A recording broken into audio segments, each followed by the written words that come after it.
ಎಲ್ಲರಿಗೂ ನಮಸ್ಕಾರ. ಥಟ್ ಹೇಳಿ ಕ್ವಿಜ್ ಕಾರ್ಯಕ್ರಮಕ್ಕೆ ತಮಗೆಲ್ಲ ಸ್ವಾಗತ.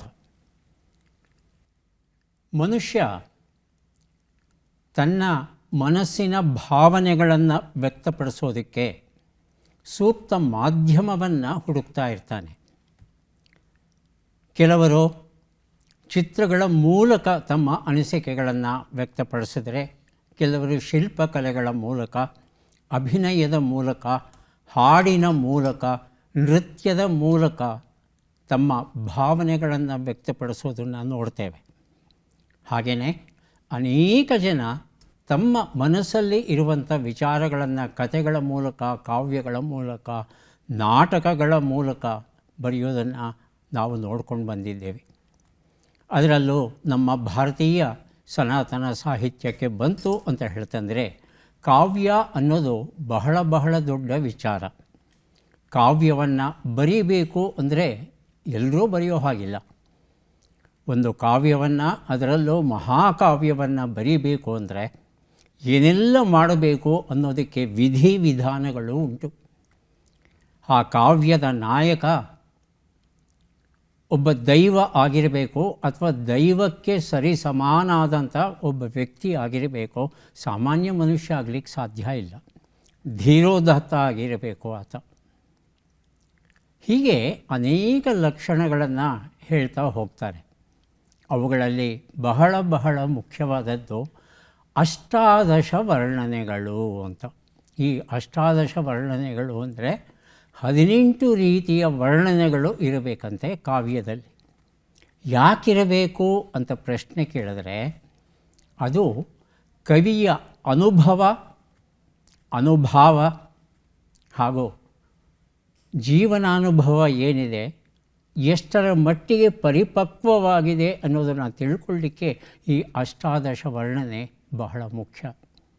ಹಾಗಾಗಿ ಒಬ್ಬ ಕವಿ ಆಗಬೇಕಾದರೆ ಆತನಿಗೆ ಅಪಾರ ಜೀವನಾನುಭವ ಬೇಕೇ ಬೇಕು. ಅದರ ಜೊತೆಗೆ ಒಂದಷ್ಟು ಕಲ್ಪನೆ ಅಗತ್ಯ ಅನ್ನೋದರಲ್ಲಿ ಅನುಮಾನವಿಲ್ಲ. ಪ್ರಾಚೀನ ಕನ್ನಡ ಕಾವ್ಯಗಳಲ್ಲಿ ಅಷ್ಟಾದಶ ವರ್ಣನೆಗಳು ಎನ್ನುವ ಒಂದು ಪುಟ್ಟ ಪುಸ್ತಕ, ಆದರೆ ಸೊಗಸಾದ ಪುಸ್ತಕ, ಒಂದು ವಿರಾಟ್ ರೂಪವನ್ನೇ ನಮ್ಮ ಕಣ್ಣು ಮುಂದೆ ತೆಗೆದು ಇಡುತ್ತೆ. ಪ್ರಧಾನ ಸಂಪಾದಕರು ಡಾಕ್ಟರ್ ಎ ರಂಗಸ್ವಾಮಿ, ಲೇಖಕರು AR ಹರಿಪ್ರಸಾದ್. ಈ ಒಂದು ಪುಟ್ಟ ಪುಸ್ತಕವನ್ನು ಓದಿತು ಅಂದರೆ ಬದುಕಲ್ಲಿ ನಾವೆಲ್ಲ ಏನು ಕಳ್ಕೊಂಡಿದ್ದೇವೆ, ಏನು ಪಡ್ಕೋಬೇಕಾಗಿದೆ ಅನ್ನೋ ಒಂದು ಕಲ್ಪನೆ ಸಿಗುತ್ತೆ. ಇಷ್ಟು ಪುಟ್ಟ ಪುಸ್ತಕದಲ್ಲಿ ಎಷ್ಟು ವಿಸ್ತಾರವಾಗಿ ವಿಷಯಗಳನ್ನು ತಿಳಿಸಿದಂಥ ಹರಿಪ್ರಸಾದ್ ಅವರನ್ನು ಅಭಿನಂದಿಸ್ತಾ ಕಾರ್ಯಕ್ರಮವನ್ನು ಆರಂಭಿಸ್ತಾ ಇದ್ದೇವೆ. ಸ್ಪರ್ಧಿಗಳ ಪರಿಚಯ. ಎಲ್ರಿಗೂ ನಮಸ್ಕಾರ. ನನ್ನ ಹೆಸರು ಶಾರದಾ. ನಾನು ಹೊಸಕೆರೆಹಳ್ಳಿಯ ನಿವಾಸಿ. ನಾನು ಸುಮಾರು 10 ವರ್ಷಗಳ ಕಾಲ ಉಪಾಧ್ಯಾಯನಿ ಕೆಲಸ ಮಾಡ್ತಾಯಿದ್ದೆ. ಅದು ಅಲ್ಲದೆ ಈಗಲೂ SAS ಏಜೆಂಟಾಗಿ ಕೆಲಸ ಮಾಡ್ತಾಯಿದ್ದೀನಿ. ನನ್ನ ಹವ್ಯಾಸಗಳು ಹಾಡು ಹೇಳೋದು, ತಟ್ಟಂಥ ಕಾರ್ಯಕ್ರಮ ವೀಕ್ಷಿಸೋದು, ಸಣ್ಣ ಪುಟ್ಟ ಕವನಗಳು ಮತ್ತು ಚುಟುಕುಗಳನ್ನ ಬರೆಯೋದು, ಇದೇ ನನ್ನ ಹವ್ಯಾಸಗಳು. ತುಂಬ ಸಂತೋಷ ಶಾರದಾ ಅವರೇ. ಇವತ್ತಿನ ಕಾರ್ಯಕ್ರಮಕ್ಕೆ ಸ್ವಾಗತವನ್ನು ಕೋರ್ತಾ ಇದ್ದೇವೆ. ನಮ್ಮ ಮುಂದಿನ ಸ್ಪರ್ಧಿ. ನಮಸ್ಕಾರ. ನನ್ನ ಹೆಸರು ಎನ್ ಲಕ್ಷ್ಮೀನಾರಾಯಣ ಅಂಥೇಳಿ. ನಾನು ಬೆಂಗಳೂರಿನ ಮೈಸೂರು ಬ್ಯಾಂಕ್ ಕಾಲೋನಿ ಆನಂದ್ ನಗರದ ನಿವಾಸಿ. ನಾನು ಜೀವ ವಿಮೆ ಮತ್ತು ಆರೋಗ್ಯ ವಿಮೆ ಏಜೆಂಟ್ ಆಗಿದ್ದೀನಿ. ಮತ್ತು ನನ್ನ ಆನಂದ್ ನಗರದ ಕ್ಷೇಮಾಭಿವೃದ್ಧಿ ಸಂಘದ ಸದಸ್ಯನಾಗಿರೋದ್ರಿಂದ ಅಲ್ಲಿನ ಸಾಮಾಜಿಕ ಕಾರ್ಯಕ್ರಮದಲ್ಲಿ ತೊಡ್ಕೊಂಡಿದ್ದೀನಿ. ಬಹಳ ಸಂತೋಷ ಲಕ್ಷ್ಮೀನಾರಾಯಣ, ಸ್ವಾಗತ ನಮ್ಮ ಕಾರ್ಯಕ್ರಮಕ್ಕೆ. ನಮ್ಮ ಮೂರನೆಯ ಸ್ಪರ್ಧಿ. ನಮಸ್ಕಾರ. ನನ್ನ ಹೆಸರು ಸರಸ್ವತಿ ರಾವತ. ನಾನು ಗೃಹಿಣಿ. ನನ್ನ ಹವ್ಯಾಸಗಳು ತಟ್ಟಂತ ಹೇಳಿ ನೋಡೋದು ಮತ್ತು ಹಾಡು ಹೇಳೋದು, ಹಾಡು ಹೇಳ್ಕೊಡೋದು ಮಕ್ಕಳಿಗೆಲ್ಲ. ಹಿರಿಯ ನಾಗರಿಕರ ವೇದಿಕೆಯಲ್ಲಿ ಕಮಿಟಿ ಮೆಂಬರ್ ಆಗಿದ್ದೀನಿ ನಾನು, ನಾಗರಭಾವಿ ಹಿರಿಯ ನಾಗರಿಕ. ತುಂಬ ಸಂತೋಷ ಸರಸ್ವತಿ ರಾವ್ ಅವರೇ, ಕಾರ್ಯಕ್ರಮಕ್ಕೆ ಸ್ವಾಗತವನ್ನು ಕೋರ್ತಾ ಇದ್ದೇವೆ ತಮಗೆ. ಮೂವರೂ ಸಿದ್ಧವಾಗಿದ್ದರೆ ಕಾರ್ಯಕ್ರಮ ಆರಂಭಿಸೋಣ. ಮೊದಲಿಗೆ ನಿಯಮಗಳನ್ನು ಒಮ್ಮೆ ನೋಡಿಬಿಡೋಣ. ಒಟ್ಟು 10 ಪ್ರಶ್ನೆಗಳು. ಮೊದಲು ಬಜರ್ ಒತ್ತಿದವರಿಗೆ ಉತ್ತರ ನೀಡುವ ಅವಕಾಶ. ಪ್ರತಿ ಸರಿ ಉತ್ತರಕ್ಕೆ ಒಂದು ಪುಸ್ತಕ ಬಹುಮಾನ. ಆಯ್ಕೆಗಳು ಬರುವ ಮೊದಲೇ ಬಜರ್ ಒತ್ತಿ ಸರಿ ಉತ್ತರ ನೀಡಿದರೆ 2 ಪುಸ್ತಕ ಬಹುಮಾನ. 100 ಅಂಕ ಗಳಿಸಿದವರಿಗೆ ಒಂದು ಪುಸ್ತಕ. ವಿಶೇಷ ಬಹುಮಾನ. ನಕಾರಾತ್ಮಕ ತಂತ್ರಗಳಿಗೆ ಅವಕಾಶವಿಲ್ಲ. ಕಾರ್ಯಕ್ರಮದ ಮೊದಲ ಪುಸ್ತಕ, ಮೊದಲ ಪ್ರಶ್ನೆಯನ್ನು ಈಗ ನೋಡೋಣ. ಸಾಗರ ಸೃಷ್ಟಿ, ಸಂತೋಷ್ ಕುಮಾರ್ TH ಬರೆದಂಥ ಪುಸ್ತಕ. ಮೊದಲ ಪ್ರಶ್ನೆ ಈಗ ಬಂತು. ಬಂಗಾರ ಬಣ್ಣದ ಮರಳಿನ, ಅಚ್ಚ ಬಿಳಿಯ ಬಣ್ಣದ ಹಾಗೂ ಅಚ್ಚ ಕಪ್ಪು ಮರಳಿನ ಬೀಚುಗಳು, ಕಡಲ ತೀರಗಳು ಯಾವ ಒಂದು ಜಿಲ್ಲೆಯಲ್ಲಿ ನೋಡಬಹುದು ಅಂತ ಹೇಳಿ. ಉತ್ತರ ಕನ್ನಡ. ಉತ್ತರ ಕನ್ನಡ ಜಿಲ್ಲೆ. ಸರಸ್ವತಿ ರಾವ್. ತಲಕಾಡು. ತಲಕಾಡು. ಶಾರದಾ ಅವರೇ, ಆಯ್ಕೆಗಳು ಕೊಡಲ? ಆಯ್ಕೆಗಳು: ಉತ್ತರ ಕನ್ನಡ ಜಿಲ್ಲೆ, ಉಡುಪಿ ಜಿಲ್ಲೆ, ದಕ್ಷಿಣ ಕನ್ನಡ ಜಿಲ್ಲೆ, ಚಿಕ್ಕಮಗಳೂರು ಜಿಲ್ಲೆ. ದಕ್ಷಿಣ ಕನ್ನಡ ಜಿಲ್ಲೆ. ಉತ್ತರವನ್ನು ನೋಡೋಣ. ಉತ್ತರ ಕನ್ನಡ ಜಿಲ್ಲೆ ಉತ್ತರ ಸರಿಯಾಗಿದೆ. ಲಕ್ಷ್ಮೀನಾರಾಯಣ ಈ ಉತ್ತರ ಕೊಟ್ಟಿದ್ದಾರೆ. ಸಾಗರ ಸೃಷ್ಟಿ ಎನ್ನುವ ಈ ಪುಸ್ತಕದ ಜೊತೆ ಇನ್ನೂ ಒಂದು ಪುಸ್ತಕ, ರಾಜಾಜಿ ಆನಂದ ಡಿ ದೇಶಪಾಂಡೆ ಬರೆದಂಥ ಪುಸ್ತಕ. 2 ಪುಸ್ತಕವನ್ನು ಲಕ್ಷ್ಮೀನಾರಾಯಣ ಅವರಿಗೆ ಕೊಟ್ಟಿದ್ದೇನೆ. ಚಿನ್ನದ ಮರಳಿನ ಹಾಗೆ ಇರುವಂಥ ಕಡಲ ತೀರವನ್ನು ಬಾಡಾ ಬೀಚಲ್ಲಿ ನೋಡಬಹುದು. ಹಾಗೆಯೇ ಬಿಳಿ ಬಣ್ಣ, ಬಿಳಿ ಅಂದರೆ ಅಚ್ಚ ಬಿಳಿ, ನಿರ್ವಾಣ ಬೀಚಲ್ಲಿ ನೋಡಬಹುದಂತೆ. ಹಾಗೆಯೇ ಕಪ್ಪು ಮರಳನ್ನು ನೋಡಿದ್ದೀರಾ? ನೋಡಬಹುದು. ಇಲ್ಲಿ ತಿಲ್ಮತಿ ಬೀಚ್ ಅಂತ ಕರೀತಾರೆ. ತಿಲ ಅಂತ ಹೇಳ್ತಂದರೆ ಕಪ್ಪು ಎಳ್ಳು. ಆ ಕಪ್ಪು ಎಳ್ಳನ್ನು ಹೋಲುವಂಥ ಮರಳನ್ನು ಒಳಗೊಂಡಂಥ ಒಂದು ಕಡಲ ತೀರ. ಈ 3 ಕಡಲ ತೀರವನ್ನು ನಾವು ಉತ್ತರ ಕನ್ನಡ ಜಿಲ್ಲೆಯಲ್ಲಿ ನೋಡಬಹುದು. ಈ ತಿಲ್ಮತಿ ಬೀಚ್ ಕಾರವಾರದ ಹತ್ತಿರ ಉಂಟು.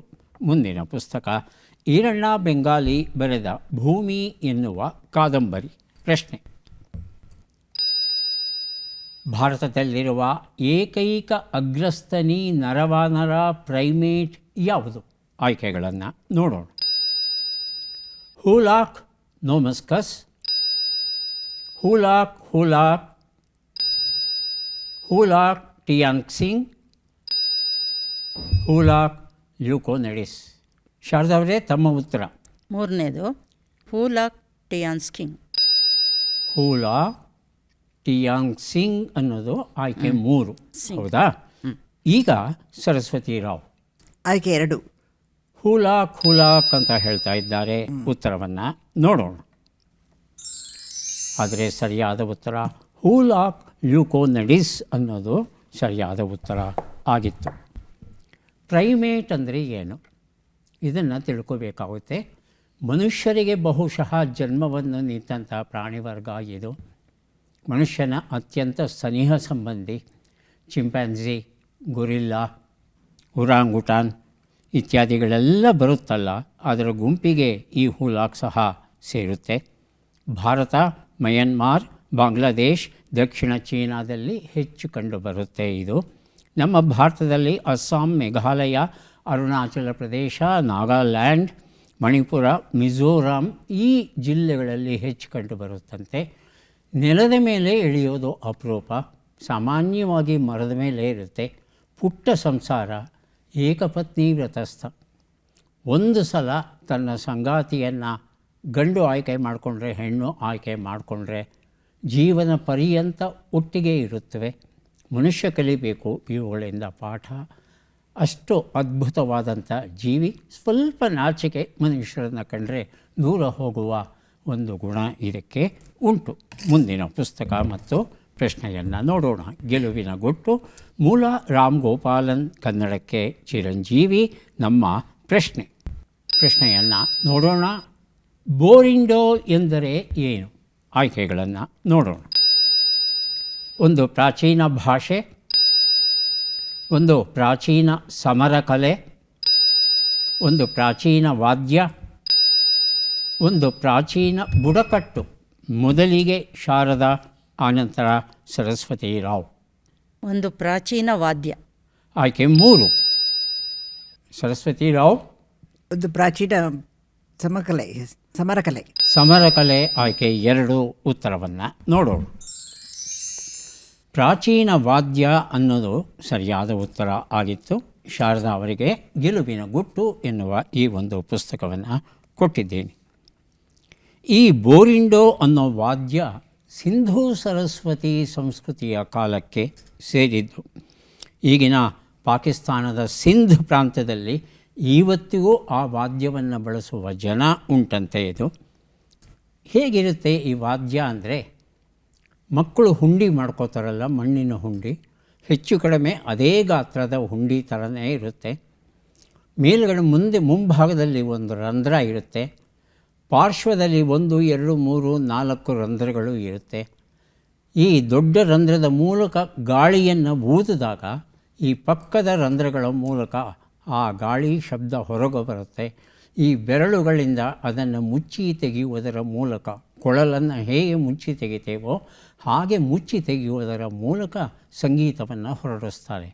ಹೆಚ್ಚು ಕಡಿಮೆ ಕೊಳಲನ್ನು ಕೇಳಿದ್ರೆ ಯಾವ ರೀತಿಯ ಒಂದು ಅನುಭವ ನಮಗಾಗುತ್ತೋ ಅದೇ ರೀತಿಯ ಒಂದು ಭಾವ ಮನಸ್ಸಲ್ಲಿ ಮೂಡುತ್ತೆ. ಈ ಬೋರಿಂಡೋ ಅಂತಕ್ಕಂಥ ಈ ವಾದ್ಯವನ್ನು ನೋಡಿದಾಗ ಸಾಮಾನ್ಯವಾಗಿ ಅಲ್ಲಿ ನಡೆಯುವಂಥ ಮದುವೆಗಳು ಇದೆಯಲ್ಲ, ಆ ಮದುವೆಗಳಲ್ಲಿ ಈ ಬೋರಿಂಡೋ ಇರಲೇಬೇಕಂತೆ. ಬೋರಿಂಡೋ ಇಲ್ಲದೆ ಮದುವೆಗಳು ನಡೆಯೋಲ್ಲ.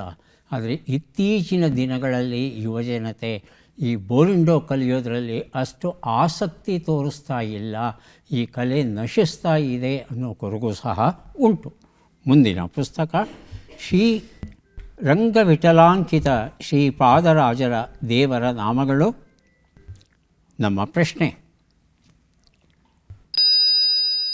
ಒಂದು ನದಿಯ ಪಾತ್ರದಲ್ಲಿ ಹೃದಯಾಕಾರದ ಮಾನವ ನಿರ್ಮಿತ ಸರೋವರವಿದೆ, ಅದು ಯಾವುದು ಅಂತ ತಿಳ್ಕೋಬೇಕಾಗಿದೆ. ಆಯ್ಕೆಗಳನ್ನು ನೋಡೋಣ. Love lake, Dubai; Hussain Sagar, Telangana; Chembra, Kerala; heart reef, Australia. ಮೊದಲಿಗೆ ಶಾರದಾ, ಆನಂತರ ಸರಸ್ವತಿ ರಾವ್. ಹೇಳಿ ಮಾ ಶಾರದಾ. Love lake, Dubai.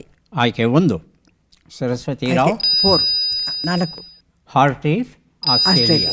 ಉತ್ತರವನ್ನು ನೋಡೋಣ. ಸರಿಯಾದ ಉತ್ತರ ಹುಸೇನ್ ಸಾಗರ್, ತೆಲಂಗಾಣ ಆಗಿತ್ತು. ಹೈದರಾಬಾದಲ್ಲಿ ಈಸಿ ಮತ್ತು ಮೂಸಾ ಅಂತಕ್ಕಂಥ 2 ತೊರೆಗಳು. ಈ 2 ತೊರೆಗಳು ಸೇರಿಕೊಂಡು ಮೂಸಿ ನದಿ ಆಗುತ್ತೆ. ಈ ಮೂಸಿ ನದಿ ಮುಂದೆ ಮುಚುಕುಂದ ನದಿಯನ್ನು ಸೇರುತ್ತೆ. ಆ ಮುಚುಕುಂದ ನದಿ ಕೃಷ್ಣಾ ನದಿಯನ್ನು ಸೇರಿ ಬಂಗಾಳ ಕೊಲ್ಲಿಯನ್ನು ತಲುಪುತ್ತೆ. ಹೀಗೆ ಈ ಮೂಸಿ ನದಿ ರೂಪುಗೊಂಡಾಗ ಅಲ್ಲಿರೋ ನೀರು ವ್ಯರ್ಥವಾಗಬಾರ್ದು ಅನ್ನೋ ಉದ್ದೇಶದಿಂದ ಅಲ್ಲಿ ಕೃತಕವಾಗಿ ಸರೋವರವನ್ನು ಕಟ್ತಾರೆ. ಅದನ್ನೇ ನಾವು ಉಸ್ಮಾನ್ ಸಾಗರ್, ಹಿಮಾಯತ್ ಸಾಗರ್ ಹೀಗೆ ಬೇರೆ ಬೇರೆ ಹೆಸರುಗಳಿಂದ ಕರೆಯೋದು ಉಂಟು. ಅಲ್ಲಿ ಮಾನವ ನಿರ್ಮಿತ ಹೃದಯಾಕಾರದ ನಡುಗಡ್ಡೆಗಳು ಸಾಕಷ್ಟು ಇವೆ ಅಂತ ಹೇಳ್ತಾರೆ. ಪ್ರವಾಹವನ್ನು ನಿಯಂತ್ರಿಸೋದಕ್ಕೆ ಈ 2 ಅಣೆಕಟ್ಟುಗಳನ್ನು ಕಟ್ಟೋದು ತೀರಾ ಅಗತ್ಯವಾಗಿತ್ತು. ಸರ್ ಎಂ ವಿಶ್ವೇಶ್ವರಯ್ಯ ಅವರೂ ಸಹ ಈ ಅಣೆಕಟ್ಟುಗಳ ನಿರ್ಮಾಣದ ಹಿನ್ನೆಲೆಯಲ್ಲಿ ಇದ್ದರು ಅನ್ನೋದನ್ನು ಸಾಂದರ್ಭಿಕವಾಗಿ ನಾವು ನೆನೆಸ್ಕೋಬಹುದು. ಸಂಗೀತಗಾರರು, ಹಾಸ್ಯ ಪ್ರಸಂಗಗಳು. ಎಸ್ ಶಶಿಧರ್ ಬರೆದಂಥ ಪುಸ್ತಕ ನಮ್ಮ ಪ್ರಶ್ನೆ. ಬಿಟ್ಟ ಅಕ್ಷರಗಳನ್ನು ತುಂಬಿ. ಇ, ಬಾ, ಯ, ಇ, ಬಾ. ಆಗಲೇ ಬಜರ್ ಓದ್ತಿದ್ದಾರೆ ಶಾರದಾ. ಇಳಿದು ಬಾ ತಾಯಿ, ಇಳಿದು ಬಾ. ಇಳಿದು ಬಾ ತಾಯಿ, ಇಳಿದು ಬಾ. ಹೌದಾ ಸರಸ್ವತಿ ರಾವ್? ಹೌದು. ಇಳಿದು ಬಾ ತಾಯಿ, ಇಳಿದು ಬಾ. ತಾಯಿ ಇಳಿದು ಬರಬೇಕು, ಬರಲೇಬೇಕಲ್ವಾ? ಹಾಂ, ಮಕ್ಕಳು ಕಾಯ್ತಾ ಇದ್ದಾರೆ. ಹಾಗಾಗಿ ತಾಯಿ ಆದವಳು ಮಕ್ಕಳನ್ನ ಹೆಚ್ಚು ಕಾಯಿಸಬಾರ್ದು, ಬೇಗ ಬರಲೇಬೇಕು. ಏನಂತೀರಿ ಲಕ್ಷ್ಮೀನಾರಾಯಣ? ಸರಿ, ತಾಯಿ ಬರ್ತಾಳ? ಸರಿ, ಉತ್ತರವನ್ನು ನೋಡೋಣ. ಇಳಿದು ಬಾ ತಾಯಿ ಇಳಿದು ಬಾ ಉತ್ತರ ಸರಿಯಾಗಿದೆ. ಶಾರದಾ ಅವರಿಗೆ ಸಂಗೀತಗಾರರು, ಹಾಸ್ಯ ಪ್ರಸಂಗಗಳು ಈ ಒಂದು ಪುಸ್ತಕವನ್ನು ಕೊಟ್ಟಿದ್ದೇವೆ. ಪ್ರತಿಭಾ ಸಂಪನ್ನರು ಎನ್ನುವ ಪುಸ್ತಕ ವಿವಿಧ ಲೇಖಕರು ಬರೆದಂಥ ಪುಸ್ತಕ. ಇದು ಪ್ರಶ್ನೆಯನ್ನು ನೋಡೋಣ. ಈ ಕೆಳಗಿನ ಲೆಕ್ಕಗಳನ್ನು ಪೂರ್ಣಗೊಳಿಸಿ ಉತ್ತರಗಳನ್ನೆಲ್ಲ ಕೂಡಿ ಅಂತಿಮ ಉತ್ತರವನ್ನು ನೀಡಿ.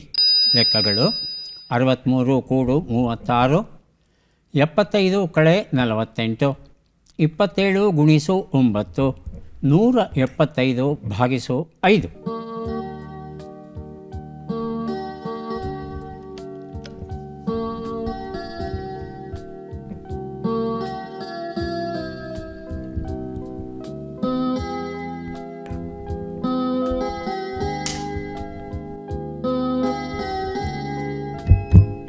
ಬಜ್ಜರುತ್ತಿದ್ದಾರೆ ಶಾರದಾ ಅವರು.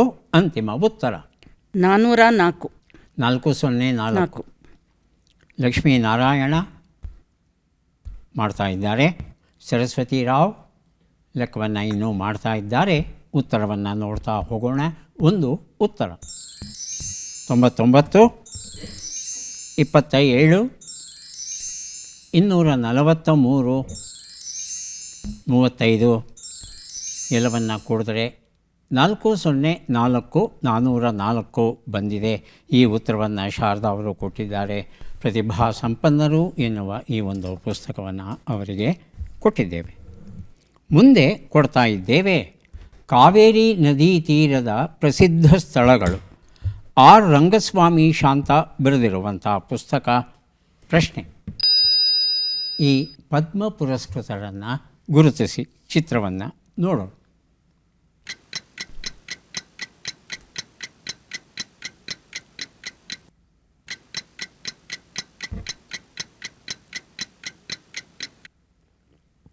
ಆಯ್ಕೆಗಳನ್ನು ನೋಡೋಣ.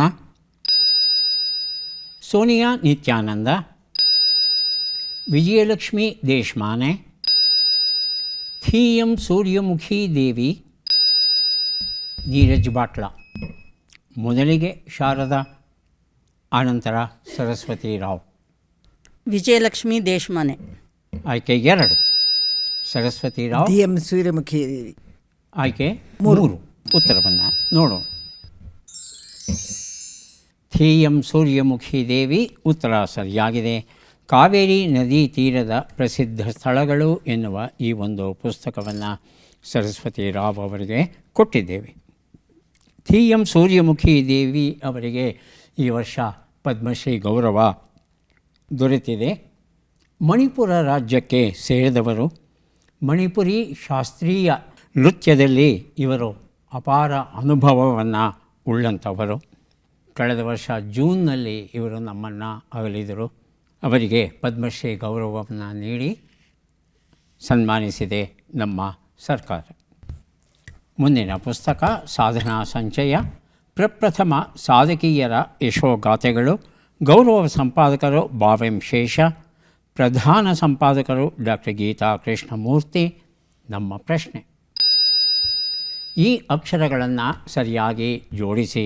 ಅಕ್ಷರಗಳು: ಜ, ಡೆ, ಯ, ಲ, ಕ್ರಿ, ಕ್ರಿ, ನ, ಜ. ಆಗಲೇ ಬಜ್ಜರುತ್ತಿದ್ದಾರೆ ಶಾರದಾ. ಜಲಕ್ರೀಡೆಯ ಜನ. ಲಕ್ಷ್ಮೀನಾರಾಯಣ ಹಾಗೂ ಸರಸ್ವತಿ ರಾವ್ ಶಾರದಾ ಅವರು ಕೊಟ್ಟಂಥ ಉತ್ತರವನ್ನು ಪರಿಷ್ಕರಿಸಿ ತಾವೂ ಸಹ ಉತ್ತರ ಕೊಡೋ ಪ್ರಯತ್ನ ಪಡಬಹುದು. ಶಾರದಾ ಅವರೇ, ತಿದ್ದುಕೊಂಡು ಉತ್ತರ ಕೊಡಲಿಕ್ಕೆ ಸಾಧ್ಯವಾದರೆ ಯೋಚನೆ ಮಾಡಿ. ನಾನು ಸರಸ್ವತಿ ರಾವ್ ಅವರನ್ನು ಕೇಳ್ತೇನೆ. ಜಲಕ್ರೀಡೆಯ ಪ್ರೀತಿ. ಜಲಕ್ರೀಡೆಯ ಪ್ರೀತಿ. ಹೇಳಿ ಶಾರದಾ, ಹತ್ತಿರಕ್ಕೆ ಬಂದಿದ್ದೀರಿ. ಜನಪ್ರಿಯ. ಉತ್ತರವನ್ನು ನೋಡೋಣ. ಜನಪ್ರಿಯ ಜಲಕ್ರೀಡೆ. ಬಹಳ ಸರಳವಾಗಿತ್ತು. ಬಹಳ ಹತ್ತಿರ ಬಂದಿದ್ದೀರಿ ಉತ್ತರಕ್ಕೆ. ದೂರಕ್ಕೆ ಹೋಗ್ಬಿಟ್ರಿ. ಚಿಂತೆ ಇಲ್ಲ. 3 ಪುಸ್ತಕವನ್ನು ಕೊಡುವಂಥ ಕ್ಷಣ ಈಗ ಬಂತು. ಪದಬಂಧ ಬಂದಿದೆ. ಸುಳುಹುಗಳನ್ನು ನೋಡೋಣ. ಸುಳುಹುಗಳು: ಕ್ಷಣಕಾಲ ಮಾತ್ರ ಇರುವ ಅಶಾಶ್ವತವಾದ ಪ್ರಾಯಕ್ಕೆ ಬರುತ್ತಿರುವ ಎಮ್ಮೆ ಕರು, ಈ ಗುರುವು ನಮ್ಮ ಬೆರಳಿನಲ್ಲಿದ್ದಾನೆ.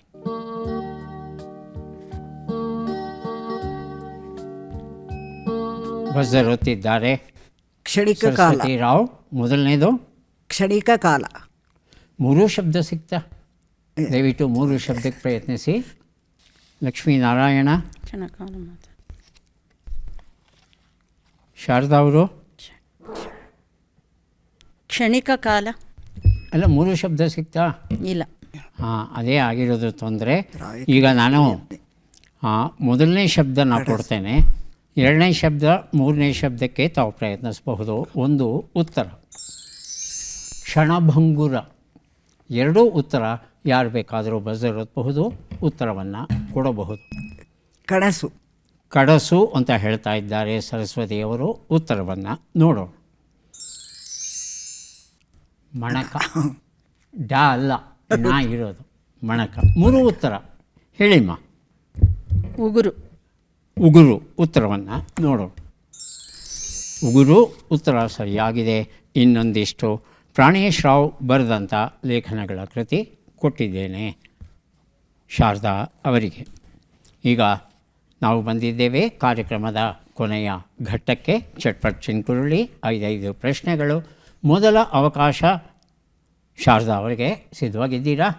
ಮೊದಲ ಪ್ರಶ್ನೆ. ಚಕಾರವೆತ್ತು ಎಂಬ ನುಡಿಗಟ್ಟಿನ ಅರ್ಥವೇನು? ಆಕ್ಷೇಪಣೆಯನ್ನು ಮಾಡು, ತುಂಬ ಬಾಧಿಸು. ಆಕ್ಷೇಪಣೆಯನ್ನು ಮಾಡು. ಮುಂದಿನ ಪ್ರಶ್ನೆ. ಹೆಬ್ಬಂಡೆ ಎಂಬ ಅರ್ಥವನ್ನು ಕೊಡುವ ಶಬ್ದ ಯಾವುದು? ಗಂಡಶೈಲ, ಗಂಡಮೈಲ. ಗಂಡಶೈಲ. ಮುಂದಿನ ಪ್ರಶ್ನೆ. ಇಲ್ಲಿ ಎಂಬ ಪದದ ವಿರುದ್ಧ ಪದ ಯಾವುದು? ಅಲ್ಲಿ. ಮುಂದಿನ ಪ್ರಶ್ನೆ. ಈ ಗಾದೆಯನ್ನು ಪೂರ್ಣಗೊಳಿಸಿ. ಸಹವಾಸದಿಂದ ಸನ್ಯಾಸಿ ಕೆಟ್ಟ. ಸನ್ಯಾಸಿ ಕೆಟ್ಟ. ಮುಂದಿನ ಪ್ರಶ್ನೆ. ಈ ಒಗಟನ್ನು ಬಿಡಿಸಿ. ಅಂಚಿಲ್ಲದ ಎಲೆ, ಮಿದುಳಿಲ್ಲದ ತಲೆ. ಉತ್ತರವನ್ನು ನೋಡ್ತಾ ಹೋಗೋಣ. ಒಂದು ಉತ್ತರ ಚಕಾರವೆತ್ತು, ಆಕ್ಷೇಪಣೆಯನ್ನು ಮಾಡು. ಉತ್ತರ ಸರಿಯಾಗಿದೆ. 2 ಉತ್ತರ ಗಂಡಶೈಲ ಸರಿಯಾಗಿದೆ. 3 ಉತ್ತರ ಅಲ್ಲಿ ಸರಿಯಾಗಿದೆ. 4ನೇ ಪ್ರಶ್ನೆಗೆ ಉತ್ತರ ಸಹವಾಸದಿಂದ ಸಾಧು ಕೆಟ್ಟ, ಸನ್ಯಾಸಿ ಕೆಟ್ಟ. ಸರಿ ಉತ್ತರ ಅಂತ ಸ್ವೀಕರಿಸೋಣ. 5ನೇ ಪ್ರಶ್ನೆಗೆ ಉತ್ತರ ಈರುಳ್ಳಿ ಹೂವು ಆಗಿತ್ತು. ಒಟ್ಟು 4 ಪ್ರಶ್ನೆಗಳಿಗೆ ಸರಿಯಾದ ಉತ್ತರ ಕೊಟ್ಟಿದ್ದೀರಿ. 4 ಪುಸ್ತಕಗಳನ್ನು ತಮಗೆ ಕೊಡ್ತಾ ಇದ್ದೇವೆ. ಈಗ ಲಕ್ಷ್ಮೀನಾರಾಯಣ ಅವರಿಗೆ ಅವಕಾಶ. ಮೊದಲ ಪ್ರಶ್ನೆ. ತಲೆಗೆ 10 ಎಂಬ ನುಡಿಗಟ್ಟಿನ ಅರ್ಥವೇನು? ರಾವಣಾಸುರ. ಅರ್ಥವಾಗು. ರಾವಣಸುರ. ಮುಂದಿನ ಪ್ರಶ್ನೆ. ಸಣ್ಣ, ಗುಳ್ಳೆ, ಬೊಕ್ಕೆ ಎಂಬ ಅರ್ಥವನ್ನು ಕೊಡುವ ಶಬ್ದ ಯಾವುದು? ಗಂಧೆ, ಗಂಧ. ಗಂಧೆ. ಮುಂದಿನ ಪ್ರಶ್ನೆ. ಪ್ರಾಣವಾಯುವಿನ 5 ವಿಧ. ದೇಹವನ್ನು ಬಿಡುವ ಕೊನೆಯ ವಾಯು ಯಾವುದು? ಧನಂಜಯ, ದೇವದತ್ತ. ದೇವದತ್ತ. ಮುಂದಿನ ಪ್ರಶ್ನೆ. ಈ ಗಾದೆಯನ್ನು ಪೂರ್ಣಗೊಳಿಸಿ. ಸಂತೆಯಲ್ಲಿ ನಿದ್ದೆ ಮಾಡು. ನಿದ್ದೆ ಮಾಡಿದ ಹಾಗೆ. ಮುಂದಿನ ಪ್ರಶ್ನೆ. ಈ ಒಗಟನ್ನು ಬಿಡಿಸಿ. ಅಕ್ಕ ತಂಗಿಯರು ಅವರು ಯಾವ ಕುಲದವರು? ಚಿಕ್ಕ ಜಾಲಿ ಮರಕ್ಕೆ ಆತು ಚಿಗುರು ತಿಂದಾರು.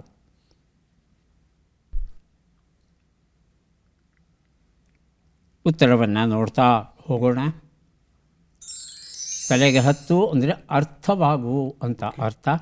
2ನೇ ಪ್ರಶ್ನೆಗೆ ಉತ್ತರ ಗಂಧೆ ಸರಿಯಾಗಿದೆ. 3ನೇ ಪ್ರಶ್ನೆಗೆ ಉತ್ತರ ಧನಂಜಯ ಆಗಿತ್ತು, ದೇವದತ್ತ ಅಂದರೆ. 4ನೇ ಪ್ರಶ್ನೆಗೆ ಉತ್ತರ ಸಂತೆಯಲ್ಲಿ ಮಂತ್ರವನ್ನು ಹೇಳಿದ ಹಾಗೆ, ವ್ಯರ್ಥ ಅನ್ನೋ ಅರ್ಥದಲ್ಲಿ ಈ ಗಾದೆಯನ್ನು ಪ್ರಯೋಗಿಸಿದ್ದಾರೆ. ಚಿಂತೆಯಿಲ್ಲದವನಿಗೆ ಸಂತೆಯಲ್ಲಿ ನಿದ್ದೆ, ಅದು ಸರಿಯಾದ ರೂಪ. ಅದು ಈ ಒಗಟನ್ನು ಬಿಡಿಸಿ. ಇದು ಮೇಕೆ ಕಬ್ಬನ್ನು ತಿನ್ನುವ ವರ್ಣನೆ ಆಗಿತ್ತು. 1 ಪ್ರಶ್ನೆಗೆ ತಾವು ಸರಿಯಾದ ಉತ್ತರ ಕೊಟ್ಟಿದ್ದೀರಿ. 1 ಪುಸ್ತಕವನ್ನು ತಮಗೆ ಕೊಟ್ಟಿದ್ದೇವೆ. ಈಗ ಅವಕಾಶ ಸರಸ್ವತಿಯವರಿಗೆ. ಆರಂಭಿಸಬಹುದಾ? ಮೊದಲ ಪ್ರಶ್ನೆ. ತಲೆದೂಗು ಎಂಬ ನುಡಿಗಟ್ಟಿನ ಅರ್ಥವೇನು? ಜೂಗರಿಸು, ಮೆಚ್ಚುಗೆ ಸೂಚಿಸು. ಬೆಚ್ಚಗೆ ಸೂಚಿಸು. ಮುಂದಿನ ಪ್ರಶ್ನೆ. ಗಂಟು ಗ್ರಂಥಿ ಎಂಬ ಅರ್ಥವನ್ನು ಕೊಡುವ ಶಬ್ದ ಯಾವುದು? ಗಂತಿ, ಗಂತು. ಗದ್ದು. ಮುಂದಿನ ಪ್ರಶ್ನೆ. ರಾಮೇಶ್ವರದ ಬಳಿ ಪೂರ್ವ ಹಾಗೂ ಪಶ್ಚಿಮ ಸಮುದ್ರಗಳ ಮಿಲನದ ಸ್ಥಳ ಯಾವುದು? ಧನುಷ್ಕೋಡಿ, ಶುಚೀಂದ್ರಂ. ಧನುಷ್ಕೋಟಿ. ಮುಂದಿನ ಪ್ರಶ್ನೆ. ಈ ಗಾದೆಯನ್ನು ಪೂರ್ಣಗೊಳಿಸಿ. ಸಂಸಾರ ಅನ್ನೋದು ಸಾಗರ. ಮುಂದಿನ ಪ್ರಶ್ನೆ. ಈ ಒಗಟನ್ನು ಬಿಡಿಸಿ. ಅವ್ವ ನೋಡಿದರೆ ಕುಳ್ಳಿ, ಮಗಳು ಮಾರುದ್ದ ಅವಳೆ. ಸೂಜಿದಾರ. ಸೂಜಿದಾರ. ಉತ್ತರವನ್ನು ನೋಡ್ತಾ ಹೋಗೋಣ. ಒಂದು ಉತ್ತರ ತಲೆದೂಗು, ಮೆಚ್ಚುಗೆ ಸೂಚಿಸು, ಸರಿಯಾಗಿದೆ. ಎರಡನೇ ಪ್ರಶ್ನೆಗೆ ಉತ್ತರ ಗಂತಿ ಆಗಿತ್ತು, ಗಂತು ಅಂದ್ರಿ. ಮೂರನೇ ಪ್ರಶ್ನೆಗೆ ಉತ್ತರ ಧನುಷ್ಕೋಡಿ, ಸರಿಯಾಗಿದೆ. ನಾಲ್ಕನೇ ಪ್ರಶ್ನೆಗೆ ಉತ್ತರ ಸಂಸಾರ ಅನ್ನೋದು ಸಾಗರ, ಹೊಟ್ಟೆ ಅನ್ನೋದು ಪಟ್ಟಣ, ಇದು ಸರಿಯಾದ ರೂಪ. ಐದನೇ ಪ್ರಶ್ನೆಗೆ ಉತ್ತರ ಸೂಜಿದಾರ, ಸರಿಯಾಗಿದೆ. 3 ಪ್ರಶ್ನೆಗಳಿಗೆ ತಾವು ಸರಿಯಾದ ಉತ್ತರ ಕೊಟ್ಟಿದ್ದೀರಿ. ಹಾಗಾಗಿ 3 ಪುಸ್ತಕಗಳನ್ನು ತಮಗೆ ಕೊಡ್ತಾ ಇದ್ದೇವೆ. ಯಾರಿಗೆ ಎಷ್ಟು ಪುಸ್ತಕಗಳು ಬಂದಿವೆ ಅದನ್ನು ನೋಡುವ ಕ್ಷಣ ಈಗ ಬಂತು. ಮೊದಲಿಗೆ ಶಾರದಾ ಅವರಿಗೆ 3, 6, 2, 8 ಪುಸ್ತಕಗಳನ್ನು ಕೊಡ್ತಾ ಇದ್ದೇವೆ. ದಯವಿಟ್ಟು ಸ್ವೀಕರಿಸಿ. ಅಭಿನಂದನೆಗಳು.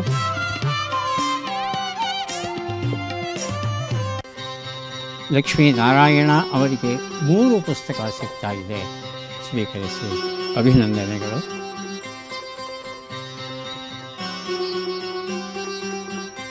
ಸರಸ್ವತಿ ರಾವ್ ಅವರಿಗೆ 4 ಪುಸ್ತಕ ಸಿಗ್ತಾ ಇದೆ, ಸ್ವೀಕರಿಸಿ. ಅಭಿನಂದನೆಗಳು.